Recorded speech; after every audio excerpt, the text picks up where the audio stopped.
ఇప్పుడే జీ5 app download చేయండి. చూడండి మీ ఫేవరెట్ టీవీ షోస్ ఎప్పుడైనా ఎక్కడైనా. మా ఆయనకి నా మీద కోపం పోయింది. ఆయన అలక తేరిపోయింది. వానొచ్చి వెలసినట్టు అయ్యింది. నేను కూడా సారీ చెప్తున్నాను. ఎందుకు? జరిగిన దానికి అంత రియాక్ట్ అయ్యాను కదా.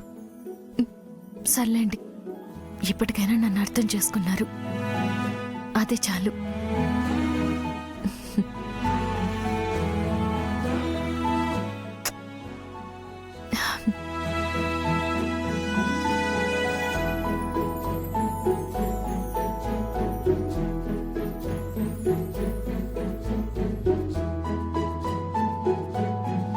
ఆంటీ, ఇది కళ నిజమా? ఉత్తమ్ ప్రాణానికంటే ఎక్కువగా ప్రేమించే మైథిలిని తిట్టాడా? అది మనం కళ్ళారా చూసామా? కాళ్లతో కాకపోతే ముక్కుతో సొత్తామా ఏంటి? కాళ్లతో చూసారా అని అడుగుతా ఉంది.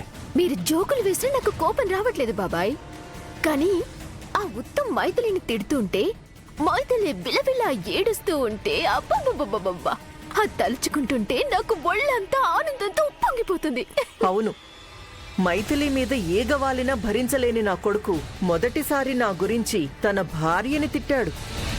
దాని మీద చిరాకు పడి అలిగి వెళ్ళిపోయాడు. ఇదంతా మన సక్సెస్. అవును సిస్టర్, మామూలు సక్సెస్ కాదిది. లైలా మజ్నూన్ లాంటి మైథిలి ఉత్తమ్ల మధ్య అపార్థాలు సృష్టించేసి మైథిలి తప్పు చేసిందని నమ్మించగలిగినావు. మా అమ్మని నిర్లక్ష్యం చేస్తావా అని మైథిలిని చెడమడ తిట్టించేసినావు. అవునన్నయ్యా, ఈ కోపం శాశ్వతం కావాలి. వాళ్ళిద్దరూ శాశ్వతంగా విడిపోవాలి.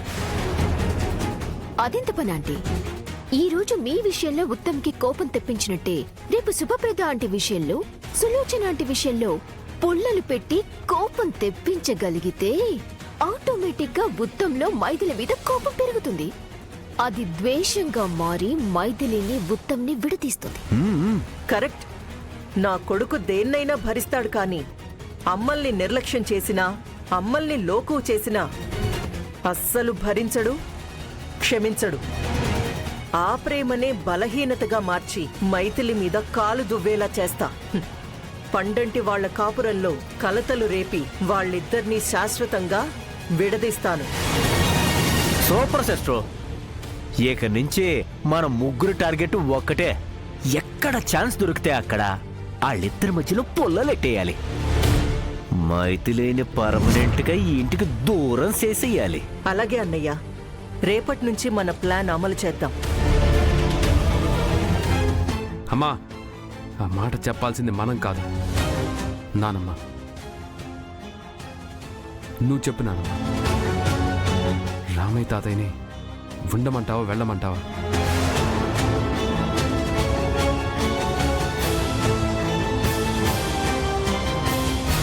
ఒరే ఉత్తమ్, రామయ్య గారే నా భర్త, నీకు తాతయ్య అని చెప్పాలనుంది. కానీ పరిస్థితులు నాపై పగబట్టి నా నోరు నొక్కేస్తున్నాయిరా. సుహాసిని చెప్పింది కదా, ఎక్కడ ఉండాల్సిన వాళ్ళు అక్కడుంటే మంచిదని. ఆయన అనారోగ్య సమస్య నుంచి బయటపడ్డారు కాబట్టి ఆయనింటికి ఆయన వెళ్లడమే మంచిది.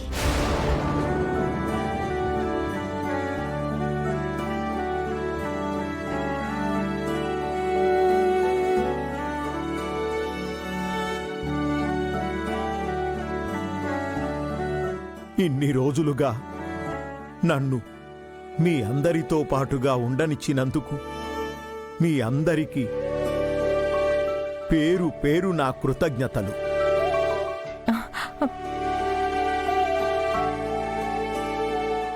ఎంతో మందికి ఉపాధి కల్పించి అన్నం పెట్టిన ఈ రామయ్యకి, పిడికెడు అన్నం మెతుకులు పెట్టి కాపాడిన జానకమ్మ గారికి, సుహాసిని గారికి ప్రత్యేక ధన్యవాదాలు. తన జీవిత కాలంలో ఎంతో మందికి ఆశ్రయం ఇచ్చిన ఈ రామయ్యకి, మొదటిసారి ఆశ్రయం ఇచ్చి నన్ను మీ కుటుంబానికి రుణపడేలా చేసిన జానకమ్మ గారి రుణం ఈ జన్మలో తీర్చుకోలేను. ఇన్ని రోజులు నా మీద ప్రేమని అభిమానాన్ని కురిపించిన మనవరాలు మైథిలికి, మనవడు ఉత్తమ్కి నా ఆశీస్సులు. జానకమ్మ గారు, మీరిచ్చిన ఆతిథ్యం నా జీవితంలో మర్చిపోలేను.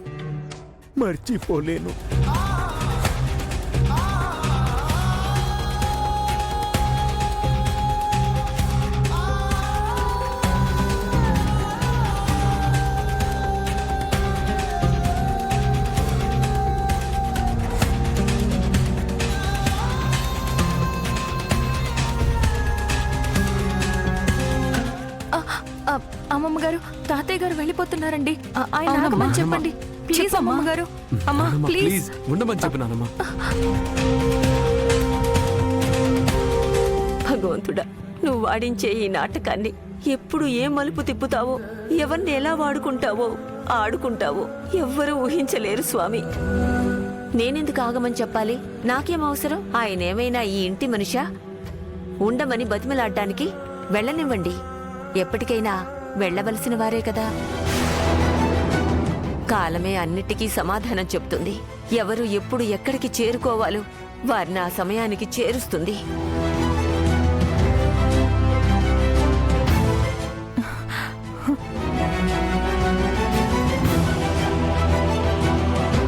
నాన్నా,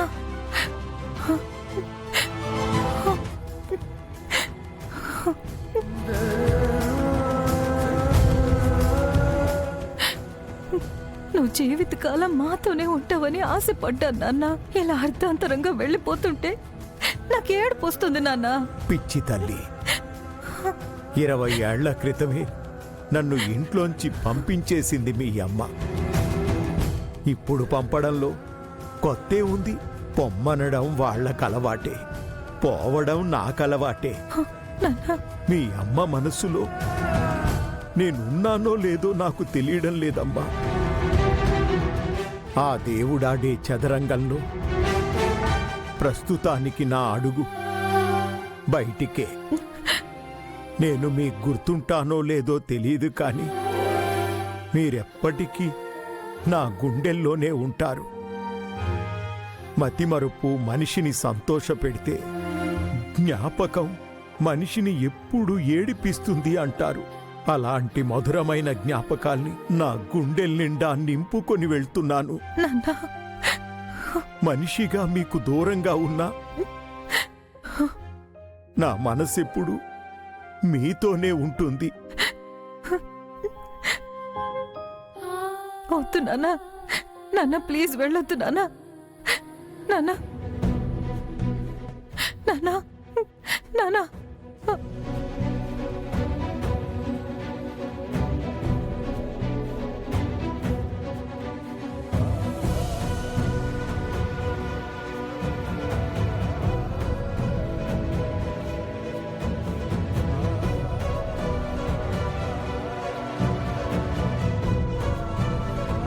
తాతయ్య, జీ5 యాప్ డౌన్లోడ్ చేసి అన్ని ఎపిసోడ్స్ పూర్తి ఉచితంగా చూడండి.